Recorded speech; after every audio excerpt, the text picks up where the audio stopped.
is up, Internet? And what do we got here? A taco? A whiny donut? Some stupid flappy thing no one knows exactly what it is? Okay, so... Did somebody say queso? That's fucking stretching, and you know it, queso. And this is the only podcast about movies. My name is Matthew Kroll. And I'm Queso Man, Shahir Dowd. Breaker of dreams, wonderment of Wondertown. Ruiner of magic in the movies. But everyone needs it. Everyone needs it. I'm just gonna... Matt, how are you? I'm okay. We did that a lot. We did that intro a lot. Too much. In fact, I'm gonna try to cut it into something nice. It's a pretty good Nick Kroll impersonation. Well, we do share the last name. He just has one more L than me, which is probably what put him over the top. But yeah, speaking of Nick Kroll and a ensemble cast, we are doing this week being the only podcast about Sausage Party. Got my sausage. Yeah, that song, right? I got my sausage. Song. So Shahir and I do deep research before we go into these things, and we do like real strategic stuff about what songs to use. And of course, last minute we're like, let's just search for a song, and he searched sausage songs. Sausage song. Little did we know in May of 2005 or 2015. I think we're really showing our age here and how out of touch we are with like memes on the internet right now. But that's the thing. I'm very in touch with memes. But you didn't know about the sausage? I had no idea about the sausage song. It seems fun. It seems like a little game. Yeah. And I enjoyed it. So hopefully you enjoyed that song in the beginning too. Shahir, do some housekeeping, buddy. Hey, if you like our podcast and our lack of knowledge of what's going on the internet, you can reach us on the internet at onlymoviepodcast@gmail.com. We have a backlog of movie requests that people are asking us to do, and we love that people are asking to do them. In fact, some of these movies are very hard to find. We've got an upcoming episode with Ken Russell's The Devils, which we're hoping to do soon, but we've just can't find it. That movie is very difficult to find. Can't find it. So, but actually, it's part of the mystery. It's kind of like we're going on a hunt. Well, dear listeners, I'll do you one better. If you really want us to do a movie and it's kind of hard to find, send it to us. Sure. Email us, and we'll work out a drop. It'll be super shady near some sort of trash can under a bridge while it's raining. It'll be beautiful. Like Deep Throat from All the President's Men. Yeah. But that's really cool. We really enjoy that people are.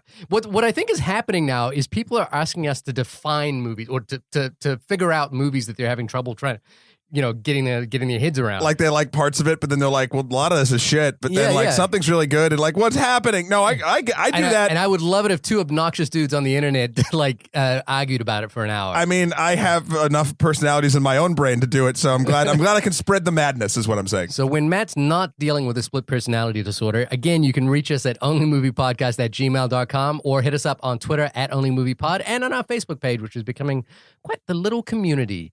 That is very true. And speaking of split personalities, my movie and gaming personalities are now fusing into one, because the only podcast about movies will be at PAX West September 2nd, 6 p.m. at the Sphinx Theater to do our wonderful panel on getting good at video game movies. That's so specific. I actually might say we might be the only podcast about video game movies. That's trying to fix it. That's trying to fix the problem. I guarantee you, by the time you leave that 1 hour panel, we'll have fixed Hollywood. We have fans in Seattle. We know you're out there. If you can make it, we'd love to see you. We'd love to meet you in person. And all three of you out there in Seattle. No, and we have some exciting giveaways planned. That is true. We're still working out the kinks, but it's gonna be a show. Who's our special guest out there? That'll be James Portnow of Extra Credits fame, and Red Charazan, old friend of the show as well, who is now currently working on some new Martin Scorsese jams. Are we allowed to say that? Don't know. And so we're really excited about that. It's actually a topic that I've thought about, but not really thought about a lot. But I know with the Assassin's Creed movie coming out soon, I think it's something you and Red in particular will be thinking about a lot. And there's a couple things. There's a Final Fantasy another CG movie that they just released for like a short time in theaters to bolster popularity or favor for Final Fantasy 15 that's coming out. I don't know. There's a lot of weird stuff happening in the genre mashing, or the not genre mashing, I guess medium mashing of turning video games into cinema. For those who don't know, Matt is a very avid gamer as well, so he'll probably have a lot to say about the gaming translations, where I'll probably have a lot to say about Not a lot, but maybe movies in general, maybe. And it will end in a giant crescendo of wonderment as we fist fight atop the podium to determine which medium is best. We could end like Sausage Party, but that's a spoiler, and I'm not gonna say what that ending is until we get into it. But Sausage Party Sausage Party, Matt Kroll. Before we actually get into the movie, because I think people know enough about Seth Rogen and Jonah Hill and all those guys and what they're about and what Sausage Party is about. But have you heard the story this week that came out about the animators not being paid very well and having their names removed from credits? Yep. And it got me, before we get into our review of Sausage Party, it got me thinking a little bit about how difficult it is sometimes for those of us who follow movie news, how difficult it is to try and separate the movie from the knowledge of its makers. And the things that I'm thinking about there are, for one thing, when I sat down to watch the movie, having known that story, right, I did feel a little uncomfortable given how, I was kind of like, oh man, there are all these people that worked on this movie that's, they feel like they're getting shit on the shaft. Yeah. But it also really, on a broader topic, it got me thinking about the how difficult it is to separate the maker from the work itself. And obviously, in classic cases, you got Roman Polanski, Woody Allen, but even as that came out simultaneously with the Sausage Party story was the story of Nate Parker, who is releasing that movie, The Birth of a Nation. What is the story? With the Nate Parker thing, it is become apparent, or anyone who is going to be doing research about Nate Parker, that he was accused of a sexual crime when he was in college. And the thing that happened that made that worse is that he got out in front of it and started talking about it. He was never convicted, but the person who he was accused with, a friend of his who also worked on this movie, was convicted and then had that conviction overturned. Nate Parker came out with the full, regular story of it was a long time ago. I wasn't convicted. I'm trying to move on with my life. I've done a lot of things since then. Right. Yada, yada, yada. And be aware, listeners, we're not taking sides on this either way at all. And we hope that there's no inherent bias in anything that we're saying. But what happened the next day, or maybe even a few hours after they did that press release, was that it was revealed that the person who had accused Nate Parker committed suicide years later, and the family of that person has made the suggestion that the reason that this person committed suicide was because of that event. And so, and here's the thing: is that Birth of a Nation was a film that I really wanted to see. I'd heard so many positive things about it. It came out swinging at Sundance, won all the prizes, was a historic sale. But now I'm kind of, I think it's impossible not to have that at the back of your mind, when watching that movie. And with Sausage Party as well, is it, can you watch this movie without thinking about those animators for some parts of it? I just want to point out that people probably came to this review to look at an animated movie that had food had food saying fuck a lot, and we just went deep down the depression hole. So I apologize for that. Shahir's mind is Roman. Listen, Roman Polanski over here. We're gonna have our fair share of dick jokes later on. But no, I do think that This is it, I think. Oh boy. This is definitively. Yeah. It is very difficult to separate a filmmaker's story or the people or someone who made or any sort of piece of art from that art, unless it's real fucking good. Because if there's something we've proven as a society, is that we value almost talent as a people over morals, over people. We completely do. If you are, if you're an Oscar winner, a renowned Oscar winner of something, you could probably get away with a lot. Yeah. Yeah. Or Michael Jackson. Yeah. Can we divorce Michael Jackson? The story of this person versus his music. They're still playing those songs at high school dances. And they're great songs. I still love Michael Jackson. But holy fuck. So my point is this. As a society, I've just answered the question. Yes, you can separate it if the art is good enough.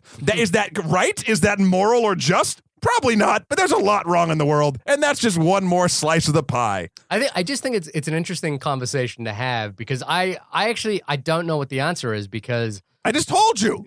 I just told you the answer. Yeah, and the thing is, I love Roman Polanski movies. I love Woody Allen movies, but you know what's interesting? I don't love Woody Allen movies, so I find myself thinking about his indiscretions more. Right? Yeah, because I don't love his movies, but I could totally see again.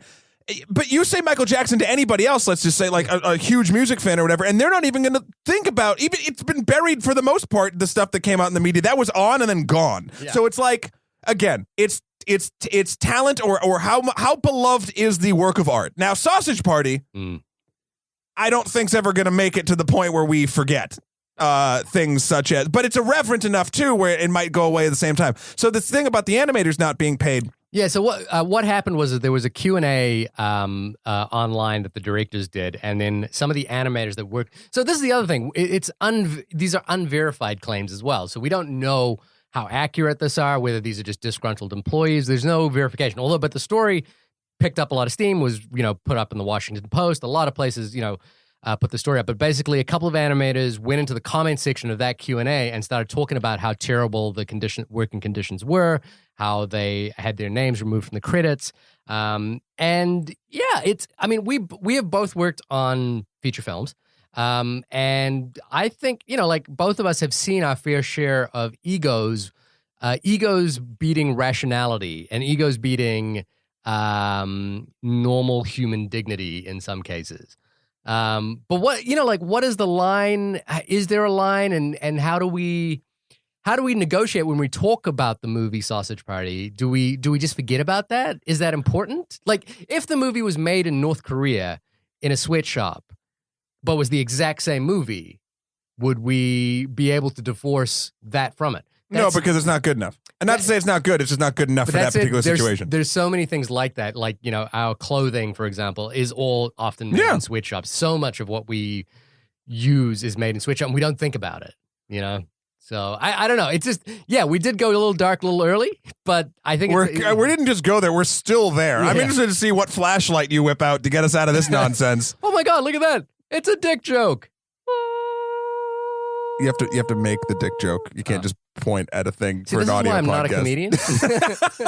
I'm more of a visual-based comedian, so if you were in the room, you would have got it. I was in the room. And you didn't get it. I got it. Anyway. Woke up in the morning and I told a sausage joke. Oh, God. We're batting a million this episode. I don't think that's like, I was actually very upset when I heard about this story. I heard about it after I saw the movie, so I went in with a clean slate, and then I heard about it, and I was like, oh, that fucking sucks. But like, again, they're unclaimed. Like, this is what I hate about this sort of stuff too. It's like, these people go on Reddit and do a big stink about it, and then it becomes like a news story because it was the opening week of the film. Whereas, like, the solution to this sort of thing happening, I think, and it's way easier said than done, is just everyone valuing themselves and valuing a group in a weird way. And I agree. It's tough. It's super tough. It's tough to do. But I guess they did stand up. Like, wasn't the story like they stood up, they kind of like galvanized together the group that felt like they weren't getting paid overtime and all that stuff, and then they finished some of the movie, and then they all got fired or something along those lines?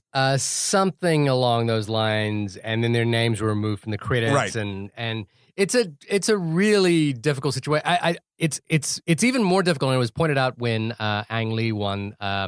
When The Life of Pi won the major awards, and the VFX team were not, the company that actually produced the VFX went out of business. Right.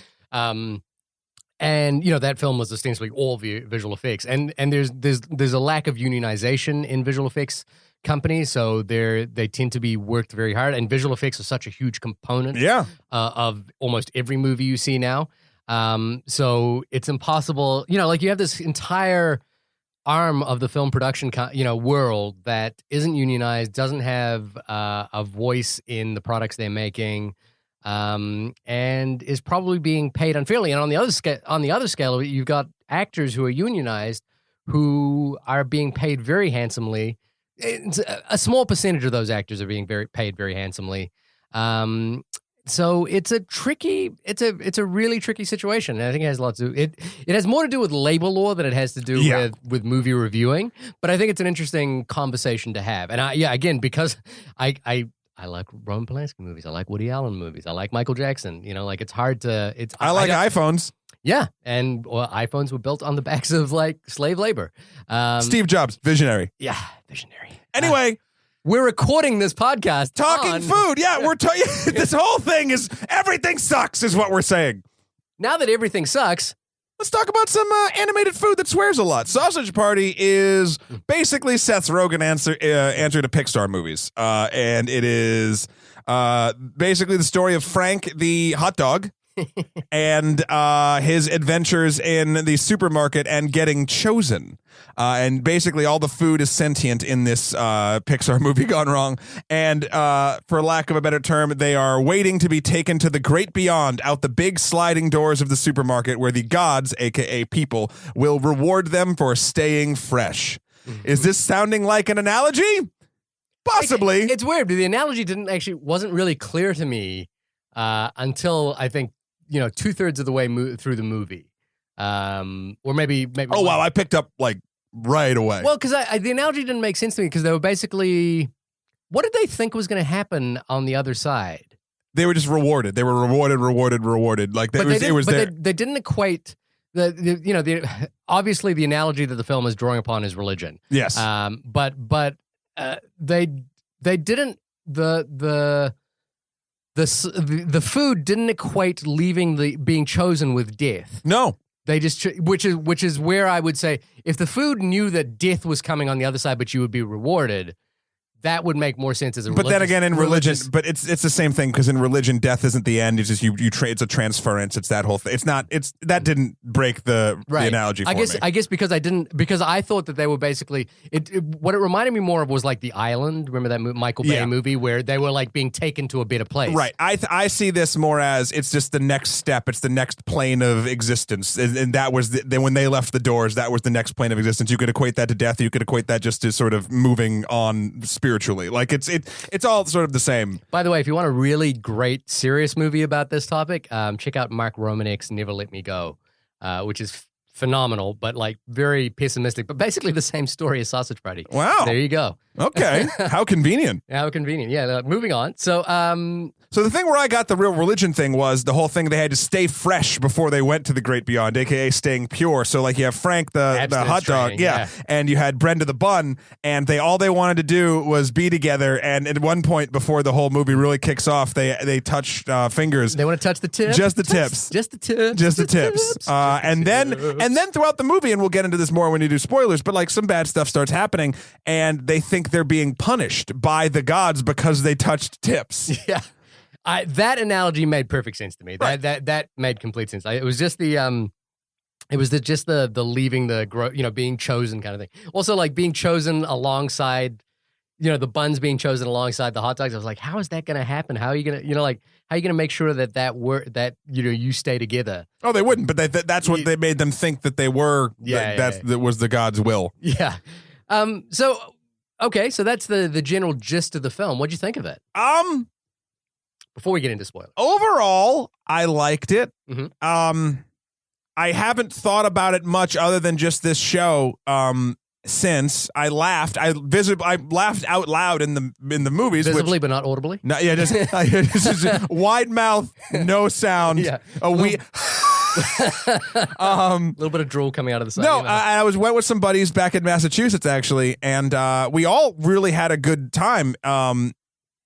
But then I think, along with the story of the animators, and then just sort of as the news cycle moves on, I didn't give it much more thought. So, I mean, overall, I liked it. I think it felt sort of it wore out its welcome here and there. Mm-hmm. But I'm shocked that a movie of this sort of, I keep bringing up Pixar caliber.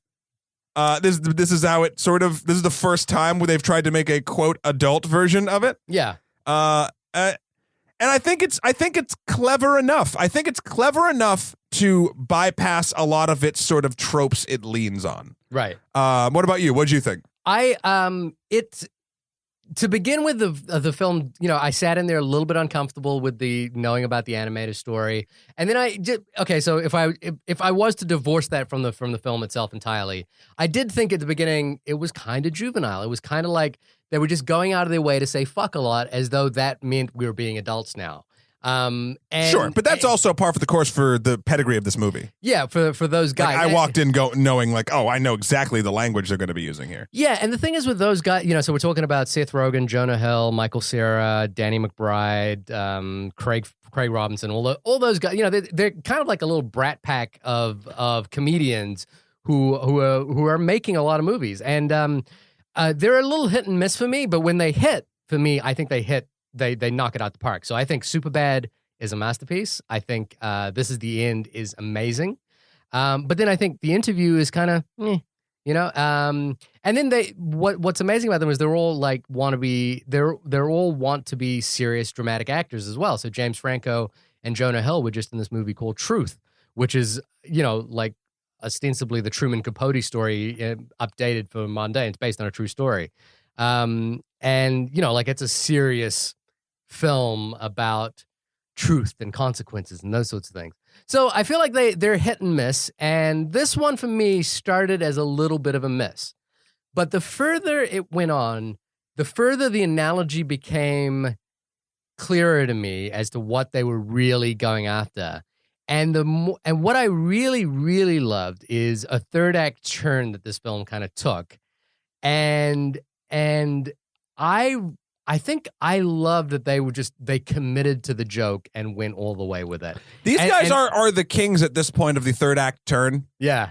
A couple of their films, This Is the End being one of them, like just really. And it's like the thing that's good about them is they're not like the guys who do the Scream parodies or anything like that. Not the Wayans brothers, but the other guys who do like the not another teen movie. Those kinds of guys who are just like, it's funny how these guys did this thing. Right? Yeah, this movie could have very easily devolved into that had it not been made by these guys. These guys tend to they know how to make movies. And they know how to have subtext. Yeah, exactly. It's not just joke for a joke's sake. It's joke. They're going to start you off sophomoric and a bunch of fuck shit ass, whatever the hell they're saying, these little animated, like cute characters. But then, like, I went in knowing, I didn't quite know what the analogy was going to be, but I was like, oh, they're going to allude to something. And they did. Yeah.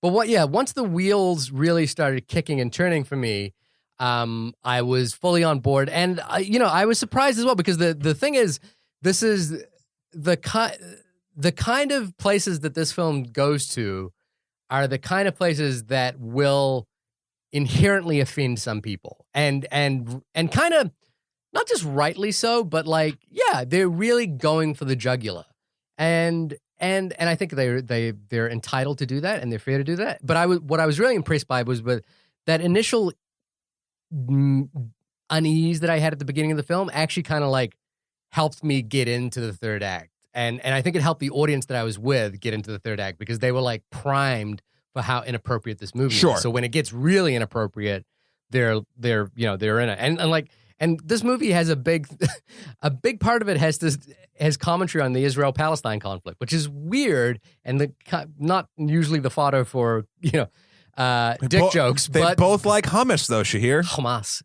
some hummintosh. I had some hummus today. It was delicious. So I was slowly but surely won over by this film entirely, well, and by the end of it, I kind of loved it. Okay, I thought it was great. There's only one thing that I'm going to talk about in spoilers that I wish that the film had done that it didn't do. Well, is there anything we should do before we start just going through the movie? I mean, ultimately, go see it. I'm happy I saw it. I'm happy I paid for it. I really enjoyed this film. I agree. You seem to have more hesitation in your voice. It's just, we could save it more for the end all be all of this entire thing, but it's good and bad. It's good and bad. We can walk through it as we walk through it. Let's get into spoilers. There we go. Oh, spoilers, he did his announcer voice. It's echoing away like it was in a big room, even though we're in a closet.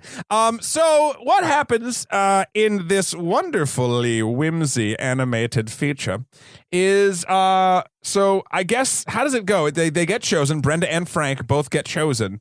And then due to a series of unfortunate events, Yeah, they get Frank and Brenda get separated from the group, but they also hold on, like this is before like this woman picks them up and puts them in the cart, and they're in the cart. Oh, I remember the honey mustard. The honey mustard. So which are you, honey or mustard? Yeah.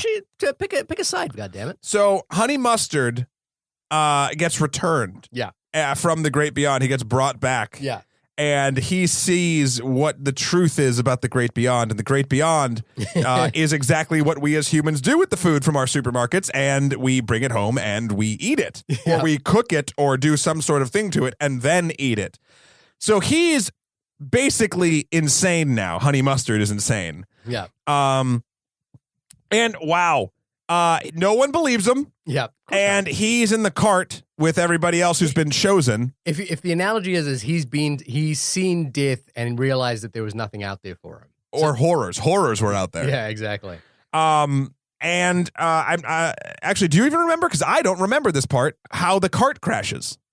The cart crashed because Honey Mustard jumped out. Yes, and committed suicide. That's right. And then you had this whole amazing like Saving Private Ryan montage, like as a bag of flour exploded, and food was trying to find its family, its friends, its guts, is like arms, pulling spaghetti's pulling itself back into a can. Yeah.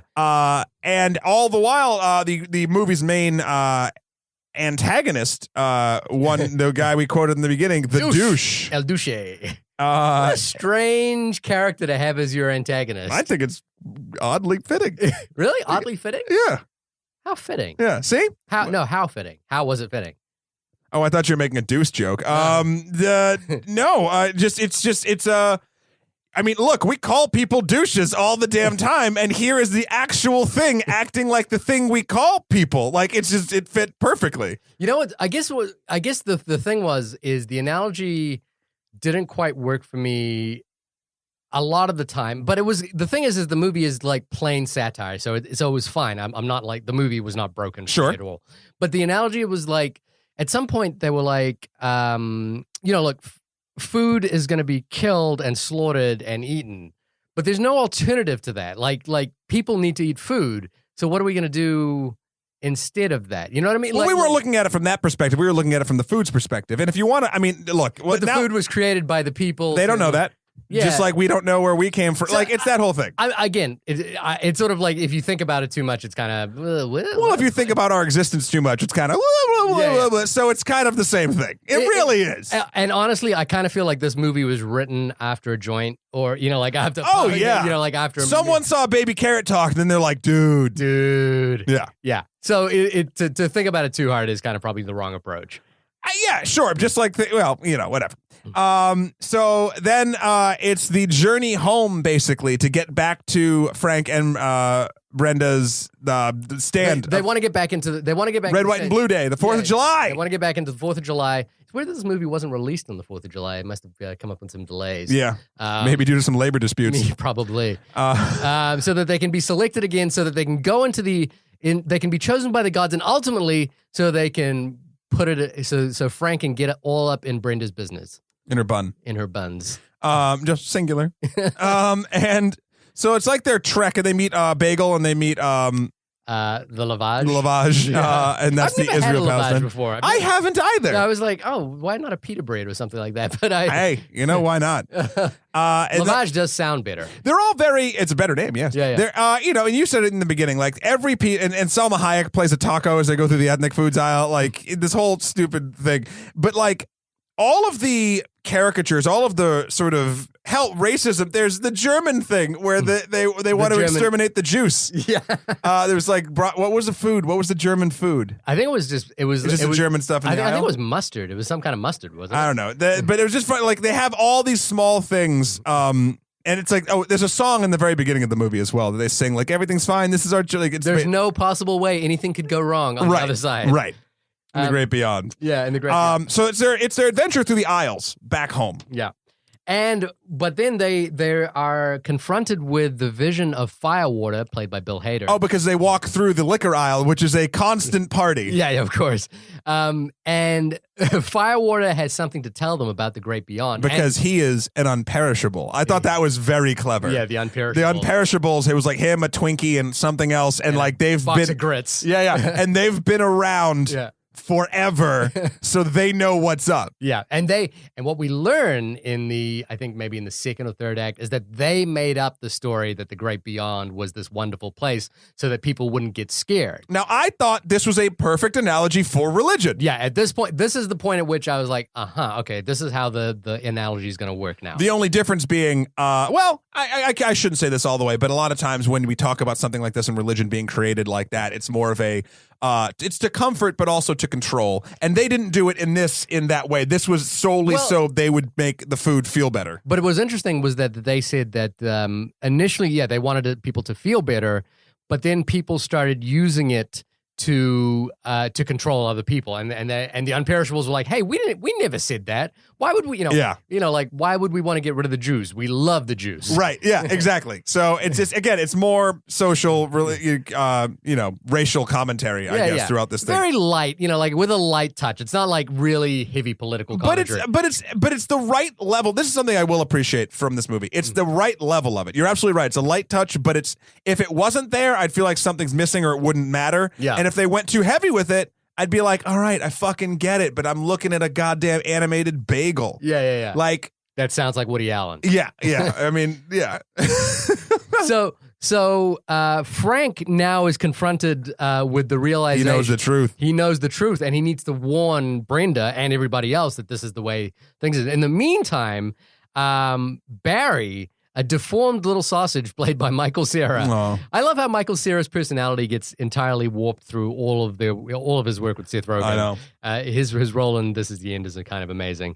But he makes it to the other side and is confronted by a druggie played by James Franco, who does bath salts and who can, through the consumption of bath salts, realizes that sausages are people too, or food is people. Food is sentient. Food is alive. And also comes back with that same knowledge after decapitating the druggie's head. I mean, there's a lot that happens between then and where we were and where we are now. Like there's so Douche's whole thing is he gets thrown away, clean up on aisle 12 after the big cart crash, and he loses his juices. He loses his juices, so he bandages himself up, but he's empty, and then he starts quote juicing by eating or drinking other foods that were abandoned. He basically becomes like a power vampire. Yeah, he's like, I'm so juiced, bro. It's so weird. I don't get what the joke is there. Like he's a juicer. Yeah, but like if he'd taken, he's a douchey juicer. No, but if he'd like drank, if he'd absorbed like some whey powder and protein powder or something. I mean, like I think it was just taking whatever he could get at that point. It was kind of. I don't know. I liked it. I thought it was funny. Maybe it's because I came off of a camping trip where there was a lot of river bros where I was at. Yo, respect, kid, respect. So then what else happens? Oh, so Frank, while he's talking to Firewater and all the unperishables, the rest of the group kind of moves on because they really want to get back home. Yeah. So the taco and the bagel and the lavage. Taco, who's got a soft spot for Brenda the bun. That's right. Very heavy, heavy. I don't even know what I'd call it in the context of food. Romantic tones. Yeah. Sexual tones. Yeah. And then Brenda even says at one point, she's like, if it was allowed, I might, go for it, but it's not, and I need to remain pure and fresh, or else I won't be able to go to the great beyond. Yeah, which is again that perfect analogy of abstinence. I mean, you're an abstinence-only guy, right? Like you believe in abstinence, right? You're a virgin. I mean, I do believe in a lot of fictitious things. That is not one of the fictitious things I believe in. Oh, weird.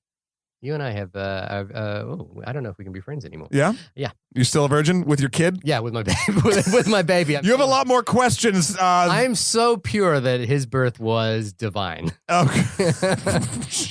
I don't think that makes you pure. I think that makes your wife pure. Either way. So,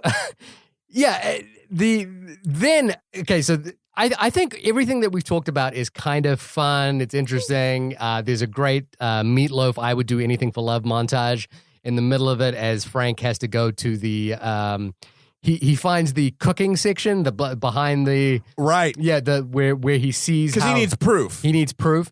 where he sees how food is prepared. He sees the cookbook. Yeah, the cookbook and that sort of thing, which is going to be his evidence for how the great beyond is a myth. Because everyone he's told has not believed him at this point. Yeah. And meanwhile, El Duce is still chasing them as well. So I think all that stuff is classic Pixar chase and, like getting back home kind of stuff. It's the usual. It's well done. I like the "You got a friend in me." Yeah, exactly. The Monsters Inc. thing. It all works. That was Toy Story. Was that Toy Story? It's okay. Okay. I was doing Kermit then. But so it's all good. But then where the film takes a turn, where I think it goes from fun riff on Pixar movies, is where an all-out war happens between the food and the human. Right. So Frank, before this happens, Frank tries to convince the other food. Even he brings the cookbook and shows it to a camera at the register. And it goes in the thing, and they all don't believe him. It's a very sort of like almost, and again, this is where the analogy breaks away from reality a little bit for me, because like it's almost like a scientist, say, trying to prove that God doesn't exist. And you really can't, but he's like, no, look at all this evidence. And everyone's like, no, that doesn't make sense. You're just trying to fuck with us. So I get that. And then again, all very good stuff. Yeah. And then what happens is Michael Cera comes back. Yeah, and he's learned the secret of the bath salts, and the way to get people to see them. Yeah, get human beings to see them is through the bath salts. So they end up dipping some toothpicks in bath salt, firing at everyone who's in the store, causing havoc because everyone in the store suddenly starts hallucinating. A giant war. And a giant war on the scale of the Avengers, except inside of the supermarket, begins, which I thought was kind of great. Slightly less scale than the Avengers. The same scale. If you look at food at the scale of the Avengers, it's about different scale. No, same scale. And better executed. Not true. But what happens after the battle kind of climaxes, so to speak. Well, they kill a lot of people. Yeah, they kill a lot of people. They kill a lot of humans. They take down the gods. Yeah, which is great. Which is great. Which is great. Which is fine. Yeah, it's fine. It's what you want to do. But then they basically, Brenda and Frank start fucking. Sure. And everybody joins in. Yep. Everybody's in on it. And what I love is Lavage and Bagel go at it like all the food does. All the food does. Taco finally gets her moment with Brenda the bun. Yep. Sausages having sex with fruit now. Pineapples are having sex with watermelon. Grits is going nuts with firewater. That must have been a great brainstorm a day at the office. Like, we need to figure out how food can fuck each other. Yeah, but honestly, I kind of love this scene because basically it's not just that. So the thing was, at the beginning, I felt the film was kind of being juvenile by just saying, hey, here's some fuck jokes and that sort of thing. The point here is that at the end of this, when basically we're having that moment that happens in Team America where they have a sex scene between puppets, we're having a sex scene between foods. But there's a heavy analogy that's working underneath this, which is that abstinent-only training is just bullshit. And if we all just fucked, we'd probably get along a lot better and people would be happier.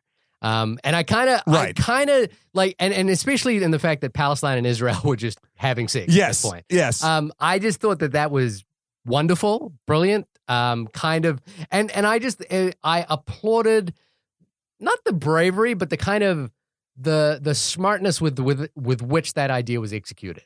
It's weird to talk about a food orgy. An animated food orgy, which is designed to let you have fun. But I don't know how else a food orgy would be designed. That's true. But it's weird to talk about it in terms of like, well, that actually is a really smart way to end where this film is going. Well, yes, 100%. And I do think that had the movie ended right after the food orgy, it would have been more poignant and more of a memorable sort of like, wow, like, yep, this came to fulmination, and then it sort of, if they just sort of had like one or two jokes, if that was the left. climax, yes, then you would have been happy. But sadly, this is where the only really faulty stepping stone came in for me. Yeah, this is a thing where I was like, I wish if the film was going to end where it did end, that I wish there was one more scene. where I wish we'd seen the other side of the Stargate. But explain to us what the Stargate is. Well, so they go back to Firewater's place, the Unperishables, and he's built a Stargate. Yeah. Because Firewater and Grits and Twinkie have been smoking a lot of weed, and they've come to the realization that, in fact, they're not just food, they are a cartoon that has been created by some douchebag named Seth Rogen. Yeah. And Edward Norton. And the bagel is voiced by Edward Norton. I see. This is why, I didn't particularly hate the idea, because what this is playing off of is sort of being the analogy of a lot. You might have seen this on whatever BuzzFeed bullshit article, or maybe even a legitimate science thing if you read those. How the whole thing, there's a theory out there that our existence in this reality is actually that of a hologram or a computer program, and that's sort of what this alluded to in that sort of reference. Is like they are coming to realize after smoking or getting so fucking high that they are not the end all be all of reality. They are just one thing created by another being in another reality. Yeah. And I like that. I love that idea. I was like, oh man, they're really upping the ante at every tournament. But what I thought was just what kind of took the wind out of the sails for me was then they have in the misty Stargate, they show Seth Rogen's face and Edward Norton's face. And I'm like, oh. I kind of like that. And I was hoping that what they were going to do was have a scene. Well, if they did, if they had a scene after that in the real world, then it would have been good. Like him showing up on his desk or something, been like, what the fuck? That would have been better. But it almost felt like they wanted to do that, but ran out of money in a weird way, because then it's just their faces floating in a pink or a green cloud in the Stargate. That I think the execution pissed me off more than the idea. I did think they were. Yeah, I agree. I wish the only point at which I felt the film fell over for me was that they didn't seem to go there with this final scene. And I agree. Yeah, if the film had finished at the big food fuckfest, then I would have been happy. And also, do they answer? All the humans are dead? No other humans are going to come in the store? No, well, I think it's a good way to justify the idea.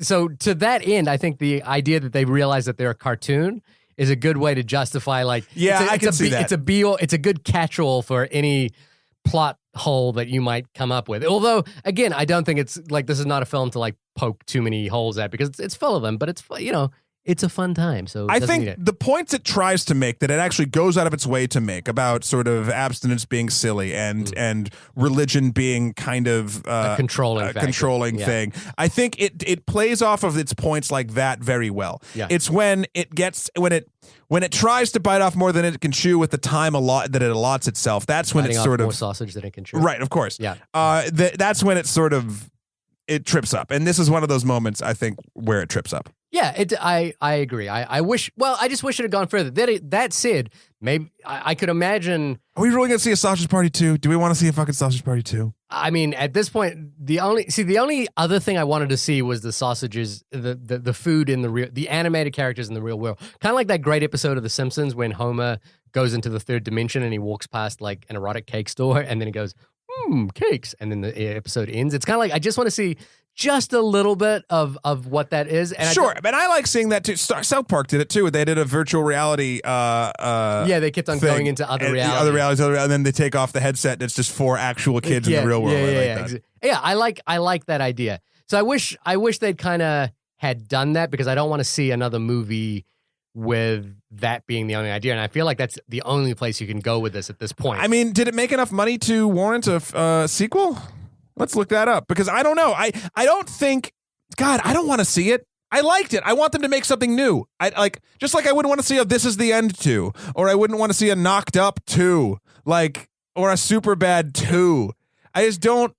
I think it's a good idea. It should live on its own. And look, the movie made money. Yeah, the movie cost $19 million to make and made 65. I mean, it probably really cost 30 before they fucked everyone over. Yeah, if you want to take into account. I wonder who fucked everyone over. If that's true.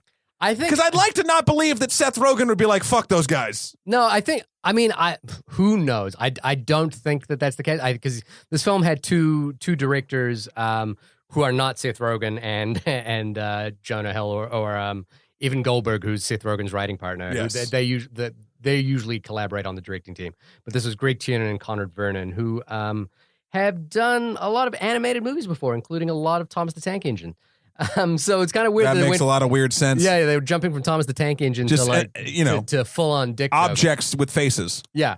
It's one of those things where I'm sure at the top brass probably don't realize that this is the way visual effects work, but it is a sweatshop. It is, like working in visual effects. But is that okay? Like, I know we're kind of going back into it, but like, is that okay? We were making the reference to Steve Jobs and all that stuff. Like, yeah, he's the top brass of this stuff. Does he does he know? Does he ever question? How could you not question? I guess, but we don't question things too. Everyone's fucking culpable. Yeah, I know. Culpable? What is the word? Culpable. Culpable. Thank you. I speak English. England. I always come back to this Louis C.K. but maybe monologue that he did at the end of one of his shows, which is that like you quote him a lot. Well, I think he's. Great. I think he's great too. I'm just saying you quote him a lot. I do quote him a lot. It was the but maybe, which was that all the technology we have in the world is amazing. The analogy goes slavery. Child labor is terrible. But maybe we wouldn't have the technology we have today if it wasn't for those things. Right. And it's a horrible kind of analogy, but it points out the irony of the fact that we enjoy the spoils of other people's misery often, especially if you are middle class in a first world country. Yeah. We are definitely enjoying the spoils of a lot of people's misery. Without really knowing it, but if we do know it. We do know it almost for a fact. We don't know it, Shahir, because we're too distracted by food just pounding each other. We're too distracted by like bullshit news all the time and celebrity gossip and podcasts about movies. But no, it's wait, what? I'm just getting very meta here. I'm just breaking the fourth wall. Say it ain't so. I feel like we're the only bastion where we're not hurting anybody except everybody. Oh. So I know you said it, so just say it again, because normally we say it now, but you jumped the gun in the beginning of this thing. Would you tell people to see this movie? Yes, without a doubt. I think it's great. It's a lot of fun. And my hesitation would come to if it became known later that the directors lorded over the visual effects artist with a whip, and as they sat at their computers for days on end without consuming any food, without being offered any pay, then I might go, you know what, maybe don't support this movie. But all things being equal, we have supported a lot of shit, and we support a lot of things that are really built off the backs of other people's misery. Yeah. So that being said, if we want to dig our heads into the sand and just ignore all of that, sure, go ahead. All right. I also think not just going ahead and it's a good time at the movies. I think it is a very smart movie, yes, and it has a lot to say. And I think it does that in a fun way, which is more than I can ask for most comedies. And because it is a collaboration, because film is such a collaborative process, like, the animators are getting screwed, but that doesn't...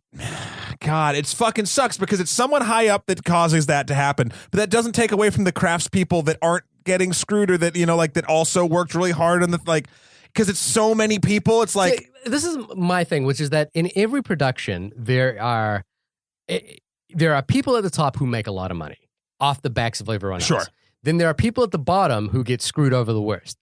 They're the ones who and usually in film production, it's PAs, interns especially. I have a big thing against it, like using unpaid labor.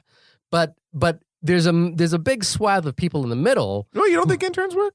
I think they get abused. I come from a culture where we don't have interns. Oh. And I do think interns are an unfair way to gain labor. I think doing interns, sorry, just to talk about that. I think interns for a semester at school, rather than doing your classes, just going and working as your education, I think that's very important and good, as long as you're not getting totally taken advantage of. But there is that whole thing about paying your dues for a little bit. I just don't think it should be a long ass time. My counter argument to that is that you have to be able to afford to pay your dues if you're not being paid. And the problem is that it's economically unfair to people who can't afford to live not being paid.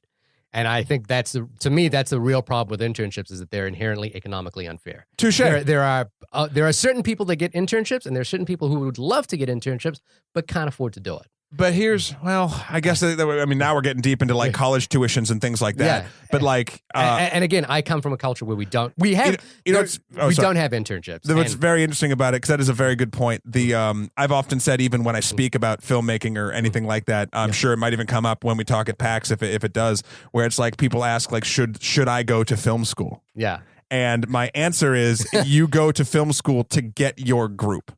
You're paying if you have a bunch of people that are willing to make a movie with you, you can just go do it. Yeah. But the thing is, you're paying for the access to people that are passionate with you. It's a weird. It's like it's a whole big thing. So my point there was that it's a great point. That's a great point about internships that I didn't think. I mean, what I did, I saved up. Of course you did, but I'm saying but there are people who are. That have less. I understand. That have less opportunity and less. What's the word? And the problem is it cultivates a culture of only certain people being able to like flow through that internship system. Yep. That's very fair. That sucks. Now you turn. God damn it, Shahir. I hate when you make good points and then make me fucking feel bad about life. Anyway, so my point there was that there are people at the top that make a lot of money off the back of other people because that's the way productions are hierarchically geared towards. And then there are people and on the other end of the spectrum, there are people at the bottom who are whose labor is unfairly rewarded through monetary concerns. But in the middle, and as I'm sure is probably the case in Sausage Party, in the production, there are probably a lot of people in the middle who get paid fairly for what they do. They're not earning the huge dollars, but they're, like they earn a living wage. They can afford to send their kids to school, all that kind of stuff. And for them, the problem is that, and that's ostensibly, if we're going to talk in political classes, that is the middle class. They are inherently blinded to the concerns of the people at the lower economic spectrum. I think that happens in every production. I really do. I think it happens everywhere. I think it happens in every business. Like every capitalism is geared towards that kind of organization. Can we end one of these podcasts without me feeling like shit? Because you hadn't thought about the internship thing. If you're interested, here's a good way to get into that. There's a show that I love that's made by True TV, and it's called Adam Ruins Everything. Oh yeah, it's great. Adam Ruins Everything look, there's definitely more you could read about wage labor. You could start with Chomsky or Thomas Piketty or whoever you want to read into in terms of like fair wage labor. But Adam Ruins Everything is just a really good catch-all. Like, here's the ideas. Now, a lot of people have problems with Adam Ruins Everything being too simplified, and I could certainly see that point. But I think that not for a half-hour comedy show based around fact. That's what it is, and some people don't like that. I just think people don't like. I mean, again, I'm having the reaction, for instance, just not having thought about an angle of something and being like, "Oh fuck, that fucking sucks." Like, people don't. Well, no, I mean, there's the truth, and this is the truth about Sausage Party. I'm going to bring it all back. Yeah, people don't like the curtain being pulled back and seeing how ugly shit is. And shit is ugly. Yeah, shit is really ugly. So, and in fact, you could argue that on a meta level, that's what the analogy of the film is itself, which is that it's about people being. It's about a group of people. How meta is that? Being exposed to the truth of their own people getting fucked over, making a story about the truth about how people get fucked over. I think we've just cracked this case wide open, Holmes. Oh, God. Look, I think we've done more, and I wouldn't say we've done any sort of high-level analysis, but I think we've done more analysis than this film warrants. But I think we did the exact amount level of that. I enjoyed it. I think there are many levels with which to enjoy it. I didn't say if you should see it or not. Yeah, what do you think? Yeah. After all that shit, after people getting fucked over, it's funny. It's got talking fucking douche in it. The bottom line is there's far more damaging things you could spend your entertainment money on. Don't pay to see Suicide Squad. Pay to see Sausage Party. 100%. I mean, like, are you honestly telling me? No. If you have the option, you should see Sausage Party over Suicide Squad. Yeah, no, 100%. I was like, what are you trying to say here? Money going to people is just a weird thing because, like, I don't think the execs should be. I do wish rewarded. I do wish on either side. I do wish and it's something that I'm kind of having to deal with in low budget filmmaking. Like we're talking about a feature film at some point, and we're talking about how to be equitable to people who would donate. That was a big thing on WGI for me. Yeah, exactly. How do you me and Red. Yeah, how do you make something equitable for people who are donating their time? Our solution was you have a 2-day shoot and you don't end up making it. Yeah, well, One way is just to give up and fuck everybody. Yeah. No, don't fuck everybody and then you give up. No, I mean fuck everybody by just like literally sitting around giving each other hand jobs and like not making the movie. Oh, literally. I understand. Yeah. Which I think is where this film goes.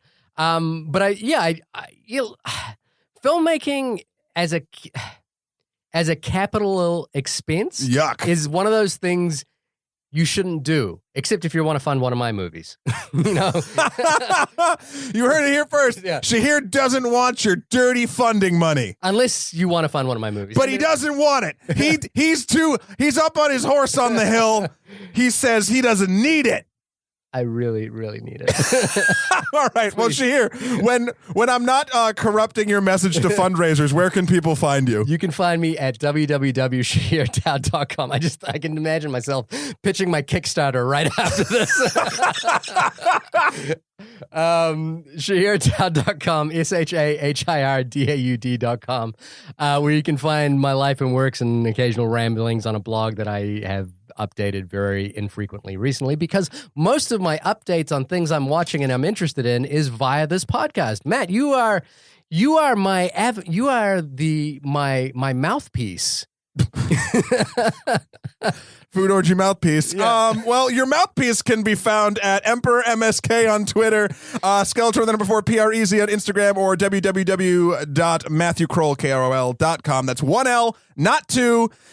I don't know how many times people have told me, like, congratulated me when the Kroll show came out and been like, oh my God, that's amazing. And I was like, it doesn't look like me. Yeah. But it does whatever. sound like you. Yeah, he kind of does. He's like, I do like his comedy. He's one of those. I love the league. It's weird. I hate sports, love the league.